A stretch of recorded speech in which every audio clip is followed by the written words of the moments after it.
Deus nosso Pai, todo poder e bondade, estamos todos reunidos aqui em Seu nome para podermos continuarmos com a nossa evolução espiritual. Que nós sejamos humildes para entender a nossa pequenez e, através dessa humildade, procurar estudar para conhecermos cada vez mais a nossa vida espiritual. Estamos hoje aqui reunidos em Seu nome, muito felizes por participar desta ceia maravilhosa. Que os nossos amigos espirituais nos amparem nesta noite, nos protejam, nos auxiliem nessa nossa noite de hoje, procurando agradecer aos amigos espirituais que preparam esta casa para que possamos aqui entrar e sermos atendidos nas nossas necessidades físicas e nas nossas necessidades espirituais. Que hoje sejamos, como sempre, felizes e amparados por Tua lei, Pai Criador. Que assim seja.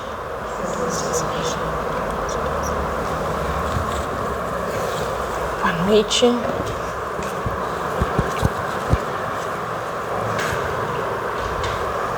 O estudo de agora é o livro Fonte Viva, pelo Espírito Emmanuel, psicografia de Chico Xavier. E a lição de hoje, 166, sigamos-lo. E Emmanuel tirou um trechinho do versículo 12 do capítulo 8º do Evangelho de João. Aquele que me segue não andará em trevas. Quem disse isso foi Jesus. Na ocasião que ele disse, no caso da mulher adúltera, né, que ele vinha voltando do Monte das Oliveiras e ia até o templo. E ele foi interpelado pelos escribas e fariseus que trouxeram uma mulher que havia cometido adultério. E eles, para tentar Jesus, pois de acordo com a lei mosaica, ela deveria ser apedrejada. E eles perguntam a Jesus, né, o que ele tinha a dizer daquele caso.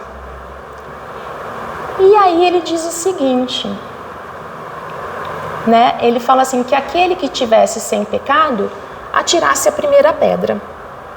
E aí os mais velhos foram se retirando, os mais novos, e aí ficou só ele e a mulher. E aí ele pergunta a ela se tinha alguém ali a julgando, a condenando. E ela fala que não. E aí ele fala para ela, nem eu também te condeno, vai-te e não peques mais. Mas aí ele acrescenta, porque muitos ali ficaram. Falou-lhes, pois, Jesus outra vez, dizendo, eu sou a luz do mundo. Quem me segue não andará em trevas, mas terá a luz da vida. O que significa? Porque no versículo, andarás em trevas, né? Aquele que me segue não andará em trevas. E há uma diferença entre andar em trevas e andar nas trevas. Não é a mesma coisa. Andar nas trevas é quando eu me encontro, por exemplo, numa situação difícil. Qualquer tipo de vicissitude, eu estou passando por um momento de trevas, por um momento de provações, de turbulência. Andar em trevas é quando eu escolho me envolver em atitudes nada nobres, atitudes que fazem com que eu me distancie de Deus, fazem com que eu me distancie das leis naturais. Isso é andar em trevas, ou seja, eu não estou alinhada com a lei.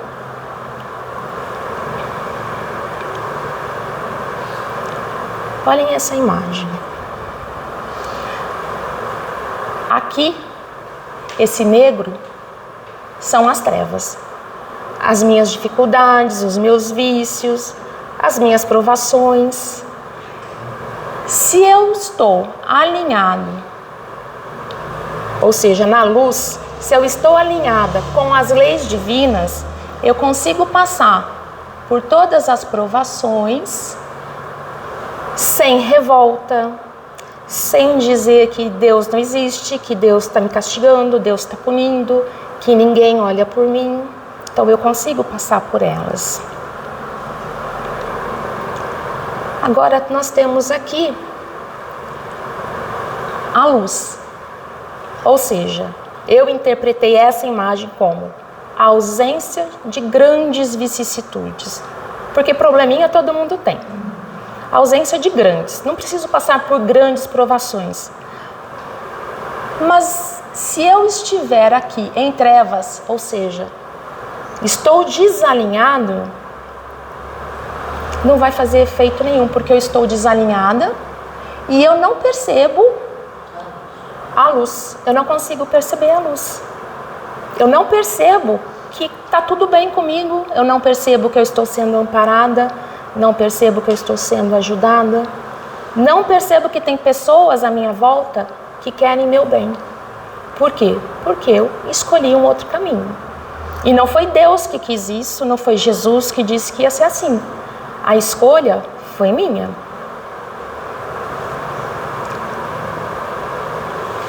E Jesus fala: eu sou a luz do mundo. Quem me segue não andará em trevas, mas terá a luz da vida. O que ele quis dizer quando ele falou que ele é a luz do mundo? Jesus é o nosso governador. Ele foi designado para nos guiar, para levar-nos até a luz. Por isso que ele é a luz do mundo. Ele trouxe os ensinamentos para que pudesse nos tirar das trevas da ignorância, porque nós ainda somos muito ignorantes, ainda somos muito renitentes no mal, na intolerância, na maledicência. E ele veio nos mostrar como sair dessa ignorância, guiando-nos para a luz do progresso moral e espiritual. E os ensinamentos que Jesus nos trouxe são as leis divinas. Ele não só trouxe, não só falou delas, como nos mostrou como executá-las. Luz da vida. Seguindo Jesus, alcançaremos a perfeição. Se conseguirmos ativar a nossa vontade, porque não é fácil, porque viemos de milênios de erros, se conseguirmos ativar a nossa vontade, a confiança, a fé de que é possível sim, nós vamos chegar à perfeição. Mas para isso, eu preciso segui-lo. Porque ele é o modelo que nós temos atualmente. É o espírito mais perfeito que aqui esteve. Então, não é outro, buscar outro para seguir, é ele.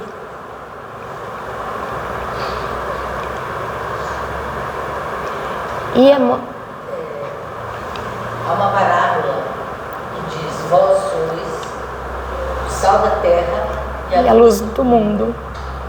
Então Jesus também disse que nós podemos levar a luz, né? O nosso conhecimento, a nossa sabedoria, o nosso exemplo, né? Para as outras pessoas ao nosso redor. Então nós também podemos ser luz. Sim. E devemos ajudar aquele que se encontra numa condição um pouquinho inferior à minha.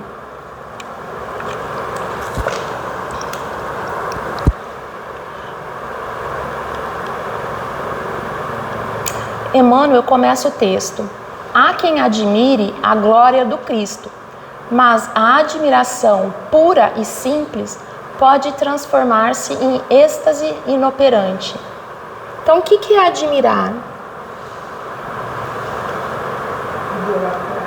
Idolatrar. achar tudo muito lindo, tudo maravilhoso.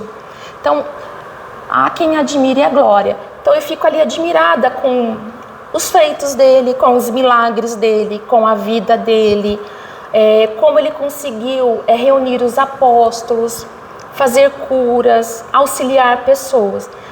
Mas se eu fico só ali na admiração, isso vai me levar a um estado de êxtase. Ou seja, eu vou extrapolar e vou ficar só fixa naquilo, no que ele fez. E o êxtase, ele chega num ponto que eu paraliso. Eu não saio daquilo.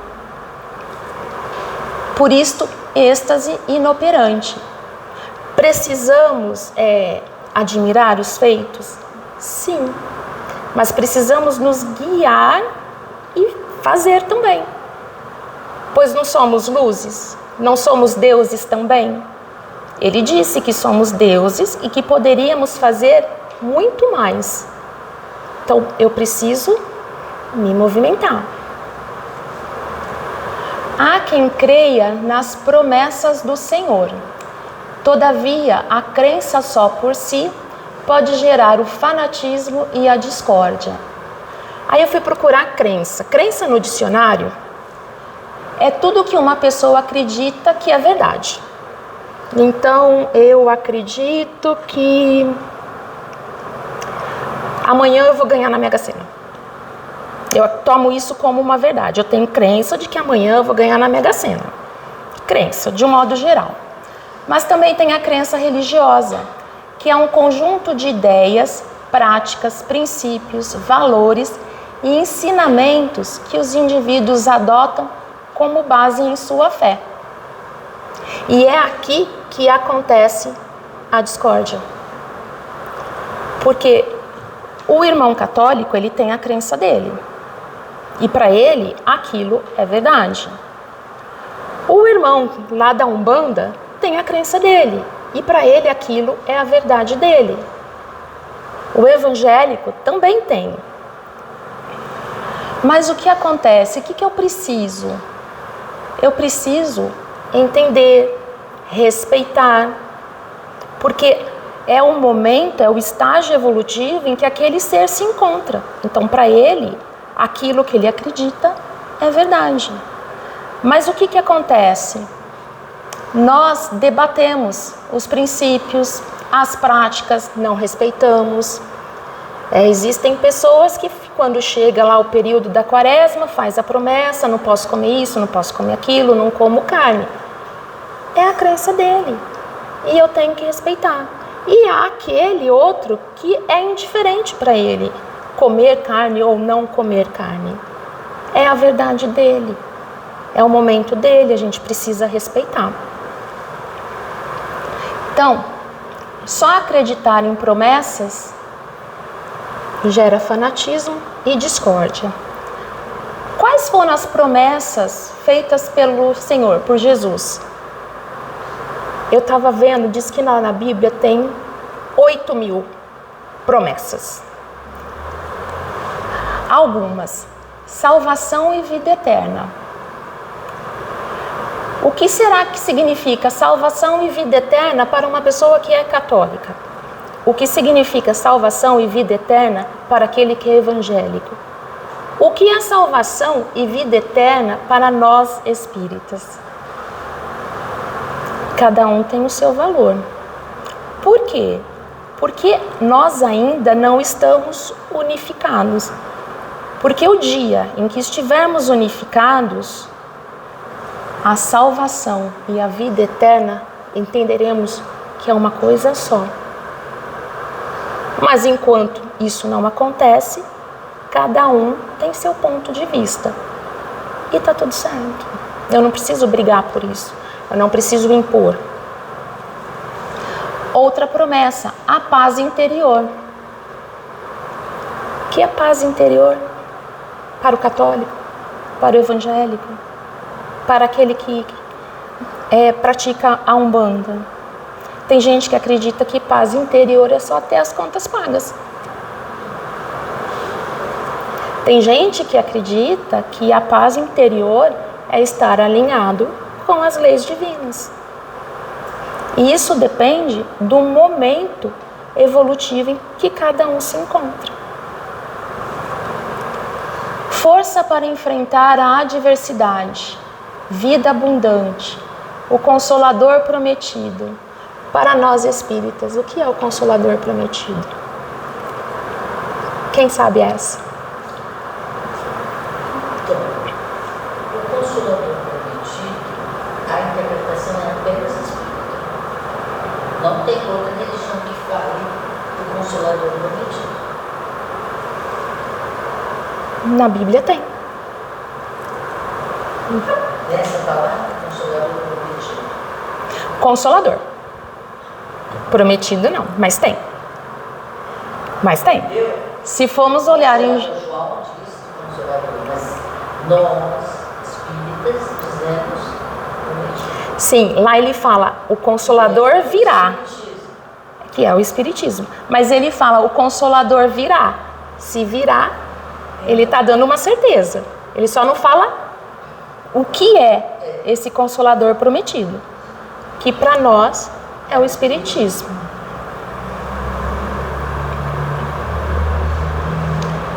Há quem defenda a revelação de Jesus. Entretanto, a defesa considerada isoladamente pode gerar o sectarismo e a cegueira, tolerância. Então tem gente que defende com unhas e dentes, mas só defende.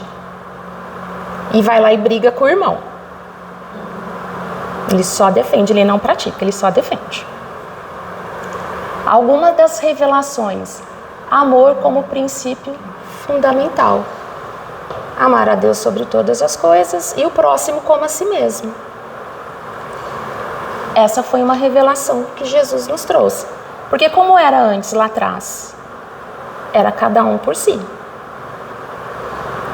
Era eu defender o meu território e acabou. O outro. Deus como Pai amoroso. Antes entendíamos que Deus era vingativo, punitivo, aquele ser sentado num trono lá no céu, lançando dardos aqui, esse sim, esse não, castigar. Que se pecasse, queimaria no inferno, eram essas coisas lá atrás. O que Jesus diz? Ele é Pai amoroso, ele sabe que vamos cometer erros, ele entende.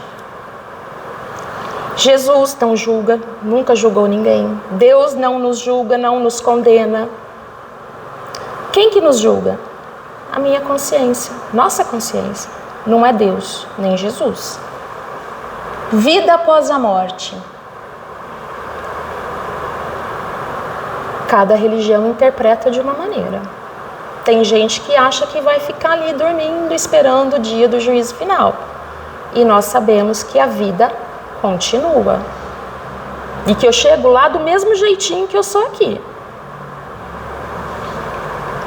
Perfeição moral e o caminho para o progresso. Então é uma certeza. Nós vamos progredir e vamos atingir a perfeição moral, espiritual e intelectual. A gente pode patinar o tanto que a gente quiser, mas é da lei. A lei de amor é uma lei que nos atrai, ela nos puxa. Pode demorar milênios, mas um dia eu chego lá. O texto do Emmanuel é um texto curto, então se quiserem complementar, fiquem à vontade. Há quem confie no Divino Mestre. Contudo, a confiança estagnada pode ser uma força inerte. Eu confio em Deus, então eu confio em Deus, então tudo vai dar certo na minha vida, não vou passar por nenhuma tribulação, porque Ele vai me tirar. Deus proverá. Ou seja, não se mexe não para ver. Tem gente que acha assim ainda, que confiar é achar que Ele vai vir aqui e vai resolver todos os meus problemas, que eu não preciso fazer nada, só sentar e esperar. Então, confiança estagnada é uma força inerte. Eu tenho capacidade, porque ele me dotou de valores. Eu tenho os meus valores, eu tenho como avançar. Mas se eu fico presa nisso aqui, de que tá tudo bem, ele vai dar um jeito, não vou fazer nada. O Manuel fala, né? A fé inoperante é a mesma coisa que uma lâmpada desligada. A função da lâmpada continua lá, mas ela não ilumina. Tem energia. A energia está ali, latente, mas há quem espere pelo eterno benfeitor. No entanto, a expectativa sem trabalho pode ser ansiedade inútil. Que é mais ou menos isso aqui. Eu fico ali esperando que alguém vai chegar, vai bater a minha porta, vai trazer o emprego para mim, vai fazer com que eu passe naquele concurso público que eu estou querendo. Alguém vai chegar e vai dar o jeito. E conforme eu vou esperando e as coisas não vão acontecendo, porque eu estou parada só esperando, eu vou ficando ansiosa. E aí a ansiedade vai me levar à depressão, vai me levar à revolta. Porque, nossa, não chega nunca. Cadê? Que ele falou e prometeu e nada. Se eu não for buscar, não vai chegar. Se eu não fizer a minha parte, nada acontece. A espiritualidade amiga está aqui, prontinha para ajudar. Mas eu tenho que fazer a minha oração sincera. Eu tenho que mudar as minhas atitudes. Sair da revolta, da inércia. Aí as coisas começam a acontecer. Então o que acontece? Eu confio que a espiritualidade vai fazer o que cabe a mim. Mas se sou eu que quero progredir, não sou eu que tenho que fazer por onde? Sou eu, cabe a mim. Porque se o outro fizer, se Deus fizer, se Jesus fizer, cadê o meu mérito? Nenhum. Eles fizeram por mim. No item 10 do capítulo 5 do Evangelho segundo o Espiritismo, Allan Kardec nos traz: aquele, pois, que muito sofre, deve reconhecer que muito tinha a expiar e deve regozijar-se a ideia de sua próxima cura. Dele depende, pela resignação, tornar proveitoso o seu sofrimento e não lhe estragar o fruto com as suas impaciências, visto que, do contrário, terá de recomeçar. Ou seja, provação, dificuldade, todos nós vamos ter. O que muda é como que eu vou passar por elas. Eu vou entender que essas dificuldades é para o meu aprimoramento? Será que eu entendo que lá atrás eu desajustei, desequilibrei, porque não andei de acordo com as leis divinas e agora eu preciso reparar? Se eu não entender isso, eu vou ficar aqui esperando. E não é isso que ele nos pede. Então, cada tropeço, cada dificuldade, eu tenho que enxergar como oportunidade de crescimento, de reparação. E não como castigo, como muitos pensam. Não é castigo. Eu preciso desses estímulos que vêm de fora para que eu mude aqui dentro. Porque pode acontecer também de eu passar por dificuldade, provação, ter que tomar conta daquele parente que eu não estou muito afim. Eu estou lá fazendo, mas aqui dentro não está acontecendo nada. Eu estou ali cuidando, mas eu estou assim, nossa, não queria estar aqui, eu queria estar lá na festa não sei aonde. Nossa, de novo eu aqui com ele? Muda. Por que será que sou eu que preciso estar com ele? Por que será que eu estou passando por essa dificuldade? Aí tudo começa a fazer sentido. Há quem louve o Salvador. Louvor exclusivo, porém, pode coagular a adoração improdutiva. Coagular. Coagular.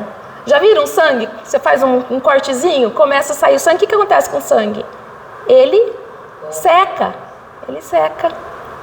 ele coagula. Então, se eu só ficar adorando e não fizer nada, não trabalhar nas obras às quais nós fomos convidados, a adoração vai ressecar. E tudo se perde. E aí o que acontece? Reencarnamos. Vamos começar tudo de novo. Até aprendermos. E como eles não têm pressa, Deus não tem pressa, Jesus não tem pressa, porque Ele nunca determinou, você precisa fazer isso em tal período de tempo, nós vamos reencarnar quantas vezes forem necessárias. É difícil ainda ver no irmão a salvação, né? A gente vê em Jesus a salvação, a imagem dele, em Deus a salvação, num santo, um espírito muito bom, mas ver num irmão, nós ainda não vemos. Ainda, né? Mas está no prefácio, fora da caridade. Não há salvação. E essa caridade é no pequeno, né? Naquela pessoa próxima, no dificultoso, naquele no teimoso, no maledicente, no traidor, no ambicioso, em nós mesmos. Então assim, alguém viu Jesus caluniando? Não. Jesus falando mal do vizinho? Não. Jesus impaciente? Não. Ou seja, ele mostrou tudo o que precisamos fazer. E que nós muitas vezes fazemos? O contrário. A grande maioria. E buscamos fora, quando devemos buscar dentro. O fora é só estímulo, é só instrumento.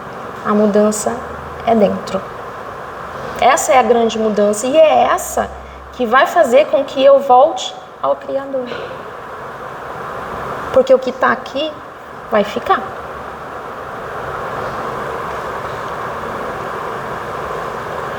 A palavra do enviado celeste, entretanto, é clara e incisiva. Aquele que me segue não andará em trevas. Se te afeiçoaste ao Evangelho, não te situes por fora do serviço cristão. Então, se eu gosto, se eu acho tudo válido que Jesus fez, eu não posso ficar de fora. E não ficar de fora significa trabalhar. Trabalhar primeiro em mim, para depois trabalhar com o próximo. Procuremos o Senhor seguindo-lhes os passos. Somente assim estaremos com Cristo, recebendo-lhe a excelsa luz. Então, só vou me iluminar, acender à perfeição, se eu seguir Jesus, que é o nosso modelo e guia. É só assim. E ele disse: eu sou o caminho, a verdade e a vida. Jesus dizia a todos: se alguém quiser acompanhar-me, negue a si mesmo, tome diariamente a sua cruz e segue-me. O que é tomar a sua cruz? É aceitar que ainda somos imperfeitos, que temos vícios e muitos. Mas eu tomo a minha cruz, aceito isso, entendo que ainda estou assim, mas vou trabalhar com o Cristo, vou trabalhar com Ele, porque é seguindo os seus passos que eu vou melhorar. Eu sou a luz do mundo. E Ana, são umas pequenas coisas, porque às vezes a gente falando, parece que a gente precisa fazer obras, né? Nada de extravagância. Não. É no dia a dia mesmo. É no dia a dia. É no bom dia. É no bom dia. Mas naquele bom dia sincero, vibrando amor. Porque eu posso chegar assim: bom dia, Mari. Bom dia, Mari, como você está? Tudo bem com você? Totalmente diferente. Não é? E às vezes são os detalhes, né? Eu gosto muito de uma imagem quando eu tive um aborto. A tia Carmen estava com meu filho em casa, pequenininho, e eu sangrando muito. Era um aborto, o feto saiu. Eu falei para ela, guarda que eu quero congelar para levar para a moça para estudar o feto. E fui ao médico. E falei para ele, olha, estou tendo um aborto, o feto saiu, não trouxe o feto, né? Eu gostaria. Ele falou, vamos te examinar. É um aborto.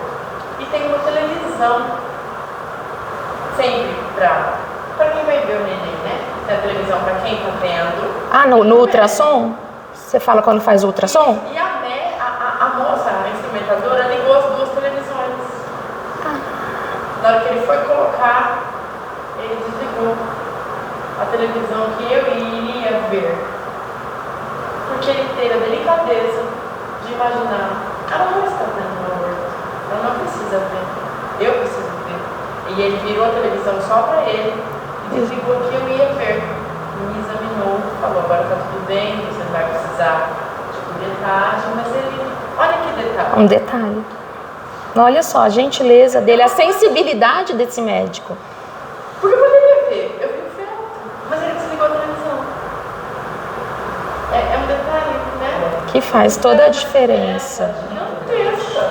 Sim. Porque ele imaginou que aquilo ia me fazer sofrer mais. Sofrer. Por que eu vou ver vazio, né? Tá vendo, gente? Ele poderia, né? Ter simplesmente deixado ligado, mas não. E são nessas pequenas coisas que a gente vai melhorando passo a passo. É assim que a gente caminha. Você encerra, Gi? Coloca.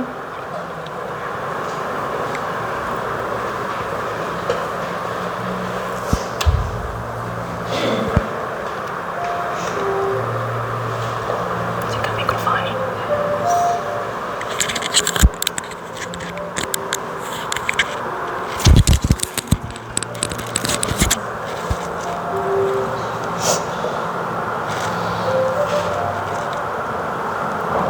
Então vamos, amigos, a serenar o nosso corpo físico.